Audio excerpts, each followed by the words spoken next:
ஒரு ஆவி தானே. பைபிள் அப்படித்தானே சொல்லப்பட்டிருக்கு. குற்றப்படுத்துகிறதும் ஒரு பொல்லாத சகோதரர் பேரில் எப்பொழுதுமே குற்றப்படுத்துகிறதுக்குன்னே ஒரு காரியங்கள் கிரியை செஞ்சுக்கிட்டு இருக்குது. வெளிப்படத்துல சொல்லப்படுது வசனம். அப்போ அந்த மாதிரி காரியங்கள் நடக்கும்போது இதுவும் குற்றப்படுத்துவது சாத்தானுடைய ஆவியா? இன்னைக்கு சில ஊழியக்காரங்களுடைய குற்றத்தையோ அல்லது யாருடைய குற்றத்தை நம்ம சுட்டி காட்டினாலும் உடனே அவங்க தூக்கிட்டு வர்ற விஷயம் என்னன்னா, வெளிப்படுத்தின விசேஷம் 12ஆம் அதிகாரத்துல சாத்தான் வந்து இரவும் பகலும் சகோதரன் மேல குற்றம் சாட்டுறான். அப்போ ஒரு மனிதன் குற்றம் சாட்டுனா அப்படின்னாலே அவன் சாத்தானுடைய ஆவி பிடிச்சவன் அப்படின்னு ஒட்டுமொத்தமா நியாயம் தீர்க்கிற விஷயத்த இன்னைக்கு வந்து பார்க்க முடியுது நிறைய ஊழியர்கள். ஏன்னா அவங்களுடைய இமேஜ் போயிருது. வீடியோ ஆதாரத்தோடு நம்ம வீடியோ போட்டாலும் இவங்க துருபதேசம் பண்றாங்க, இவங்க செய்யற விஷயங்கள் சரியில்லை, கர்த்தருடைய காரியத்துக்கு புறம்பா இருக்குது அப்படின்னு எவ்வளவு தெளிவா நம்ம வீடியோ போட்டாலும் உடனே அவங்க தூக்கிட்டு வருது என்ன, குற்றம் சாட்டுற ஆவி. இப்படியே மக்களையும் பிரெயின் வாஷ் பண்ணிட்டாங்க. யாராவது ஒருத்தருடைய தப்ப சொல்லிட்டா போதும் உடனே குற்றம் சாட்டுகிற ஆவி அப்படின்னு வந்துடுறாங்க. நல்லா கவனிங்க, ஒருவருடைய தப்ப சுட்டி காட்டுவதற்கும் குற்றம் சாட்டுவதற்கும் வித்தியாசம் இருக்குது. இன்னும் கொஞ்சம் தெளிவா சொல்ல போனா, சாத்தான் குற்றம் சாட்டுவதற்கும் நாம ஒருத்தருடைய குறைகளை சுட்டி காட்டுவதற்கும் ரொம்பவே வித்தியாசம் இருக்குது.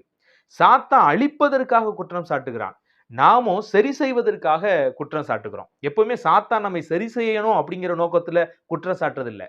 எப்படியாவது நம்மை குற்றவாளியாக தீர்த்து நம்மை நரகத்துக்கு கொண்டு போயிடணும். அதுக்காக இரவும் பகலும் உட்காந்துக்கிட்டு கடவுள்கிட்ட போய் குற்றம் சாட்டிக்கிட்டே இருப்பான்.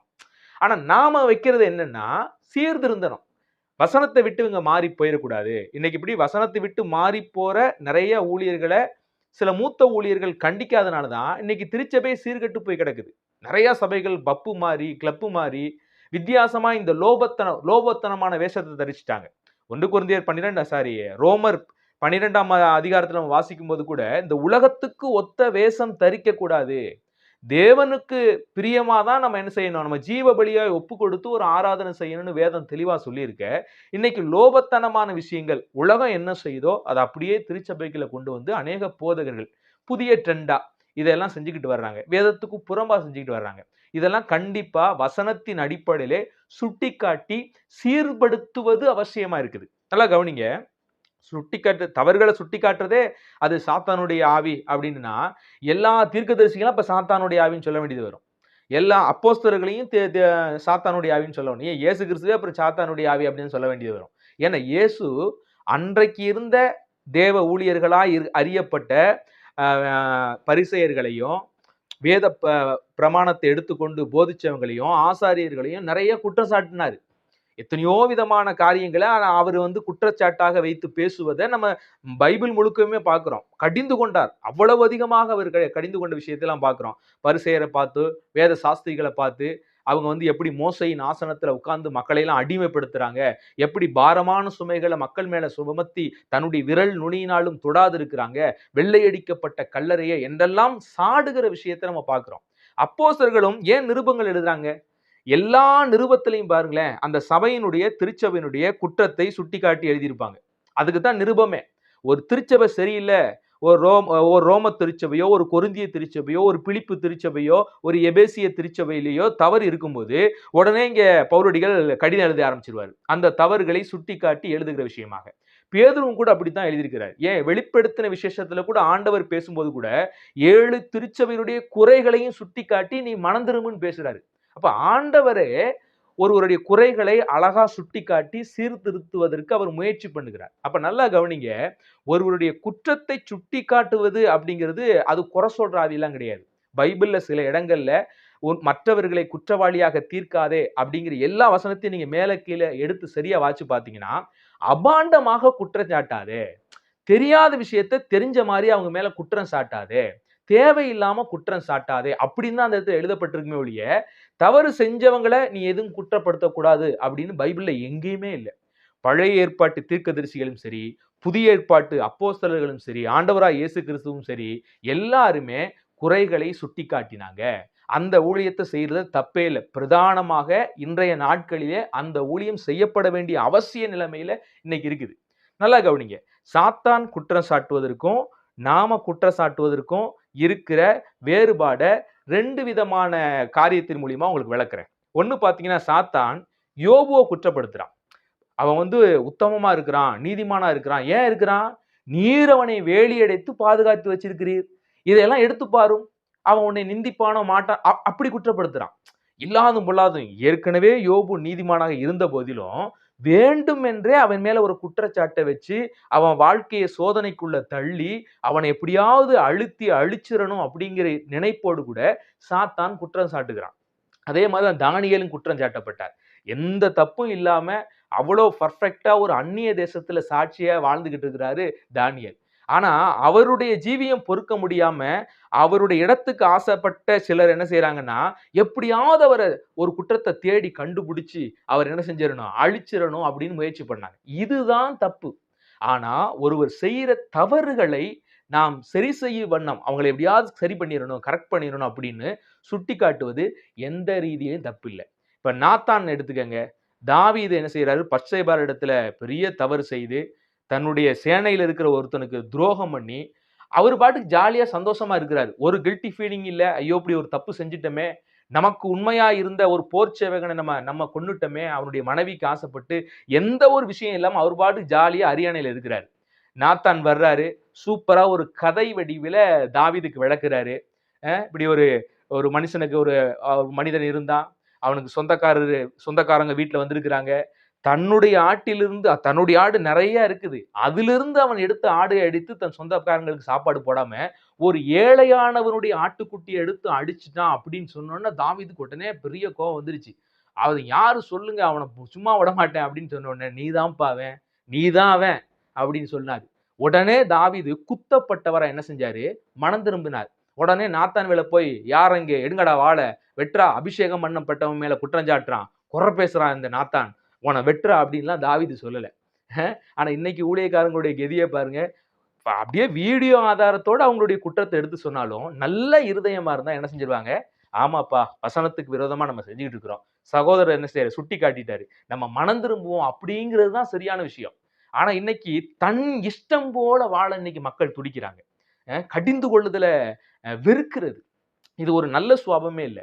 அருமையான தேவனுடைய பிள்ளைகளே, வசனத்துக்கு விரோதமாக சாத்தான் நம்மை வழிவிலக செய்ய முடியும். அப்படி வழிவிலகி நம்ம போகும்போது ஆண்டவர் தம்முடைய கிருபையால் நம்மை சந்தித்து நம்முடைய தவறை சுட்டி காட்டி நேர்வழிப்படுத்த விரும்புகிறார். தாவீது அப்படித்தான் நேர்வழிப்படுத்தினார், நேர்வழிப்பட்டார் தாவீதும் கூட.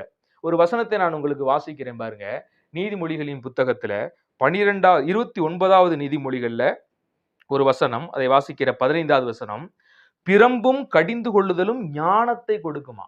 கடிந்து கொள்ளுதல் ஞானத்தை கொடுக்கும்.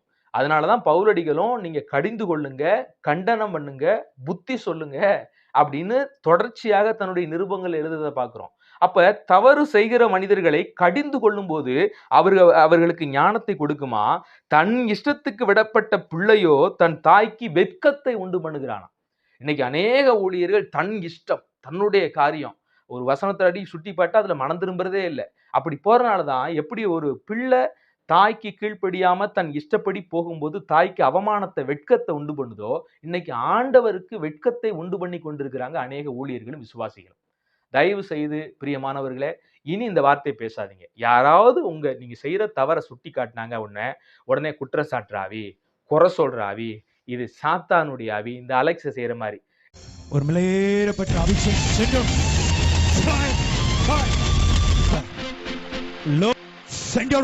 இந்த அலெக்ஸ் சகோதரர் பாத்தீங்கன்னா டோட்டலா தேவனுக்கு விரோதமான காரியங்கள் செய்யறாரு. அப்படியே 10-20 பேர் நிக்க வச்சு இப்படி கச்சிப்பை தூக்கி போட்டு விழ வைக்கிறது, குரங்கு சேட்டையெல்லாம் சபையில பண்றது.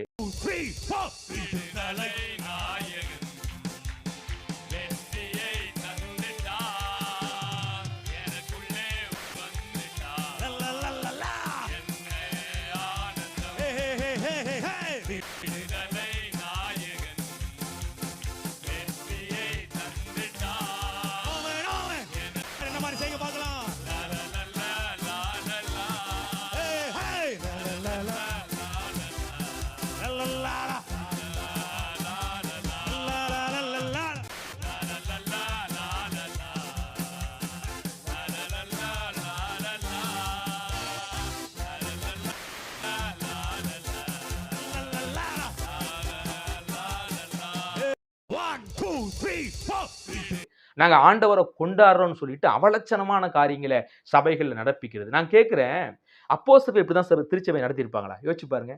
நீங்க உட்கார்ந்து ஒருத்தரை கூட்டிட்டு வந்து மேலையெல்லாம் ஏறி உட்கார்ந்து குரங்கு சேட்டையெல்லாம் பண்ணிக்கிட்டு இருக்கீங்கல்ல, அங்க தாவறது, இங்க தாவறது, ஸ்டேஜ்ல என்னென்னமோ என்ன சொல்றது, உடலை அலட்டி மக்கள் முன்னால அவலட்சணமா நடந்துக்கிறீங்க பாத்தீங்களா? இந்த மாதிரி எந்த அப்போஸ்தலராவது நடந்திருப்பாங்களா? யோசிச்சு பாருங்க. அப்படி யோசிச்சு பார்த்தாலே இதெல்லாம் செய்ய மாட்டோம்ங்க. அப்போஸ்தலனாகிய பவுல் வந்து அப்படிதான் திருச்சபையில நடந்திருப்பாரா? அவலட்சணமா நீங்க செய்யற மாரி, நாங்க ஆண்டவரை கொண்டாடுறோம்னு ஒரு பேரை சொல்லிக்கிட்டு, நீங்க பண்ற லூட்டி எல்லாம் ரொம்ப கேவலமா இருக்குது அதெல்லாம். தயவு செய்து மனம் திரும்புங்க இந்த நாள்ல. இந்த தேவன் வந்து நல்லா கவனிங்க, ஒரு விஷயத்த சொல்றேன். ஒருத்தவங்களுக்கு கொடுக்கிறம்போது நம்ம தான் கொடுக்கணுமா ஊழியத்துக்கு. கடவுள் வந்து மூட்டைய கட்டிட்டு போட மாட்டாரு அப்படிங்கிறதுல ஊழியக்காரங்க தெளிவா இருக்கிறாங்க. ஆனா அவங்க குறைய சுட்டிக்காட்டுறதுக்கு மட்டும் நம்ம மாரி ஆட்களும் சுட்டிக்காட்டக் கூடாதாம். கடவுளே நேரடியா வந்து சுட்டிக்காட்டணுமா. அது எப்படி கடவுளே நேரடியா வந்து சுட்டிக்காட்டுவாரு? நமக்கு உதவி செய்வதும் தம்முடைய பிள்ளைகளை வச்சு தான் செய்றாரு. கடிந்து கொள்வதையும் தம்முடைய பிள்ளைகள தான் வச்சு செய்றாரு. அன்னைக்கு அவ்வளவு பெரிய ராஜாவையே நாத்தான் அனுப்பி தான் ஆண்டவர் வந்து அந்த தப்ப சுட்டிக்காட்டினாரே ஒழிய, நேரடியா கடவுள் வந்து இறங்கி எல்லாம் தாவீதுட்ட பேசல. ஒவ்வொரு நீங்க சப்ஜெக்ட் ஒவ்வொரு விஷயத்தை எடுத்து பாருங்களேன். தம்முடைய ஊழியரை அனுப்பித்தான் அங்கே ஒரு தவறை சுட்டிக்காட்டி கடிந்து கொண்டு தேவன் மனம் திரும்புதலுக்குள்ள கொண்டு வர்றாரு ஒழிய, நேரடியா அப்படியெல்லாம் இறங்கி வந்து என்ன செய்ய மாட்டாரு. நியாய தீர்ப்புல கண்டிப்பா வருவாரு ஒரு நாள். அதுக்குள்ள இந்த கர்த்தருடைய வார்த்தையை கேட்டு மனம் திரும்புங்க. இனி யாரையும் உங்க தப்ப சுட்டிக்காட்டுறவங்கள கொண்டு போய் குறை சொல்ற ஆவி, குற்றம் சொல்ற ஆவி, சாத்தான் ஆவி, அவன் தான் குற்றம் சாட்டுவான் அப்படிலாம் பேசாதீங்க. சாத்தான் அழிப்பதற்காக, கொல்லுவதற்காக அவன் வீணாக நம்மை குற்றம் சாட்டுகிறான். நாமோ நீங்கள் சீர்திருந்தி தேவனுக்கு பிரியமான பிள்ளைகளாக வாழ வேண்டும் என்பதற்காக, சாட்சியுள்ள ஜீவியம் ஜீவிக்க வேண்டும் என்பதற்காக, மற்றவர்களுக்கு முன்பாக உங்களுடைய ஜீவியமும், உங்களுடைய பேச்சும், உங்களுடைய நடவடிக்கையும் தேவ நாமத்தை தூஷிக்கிற அளவுக்கு இருக்கக்கூடாது என்பதற்காகவே நாம் கடிந்து கொண்டு உங்கள் குற்றங்களை சுட்டிக்காட்டுகிறோம். கர்த்தர் உங்களை ஆசீர்வதிக்கட்டும். மனம் திரும்புங்கள்.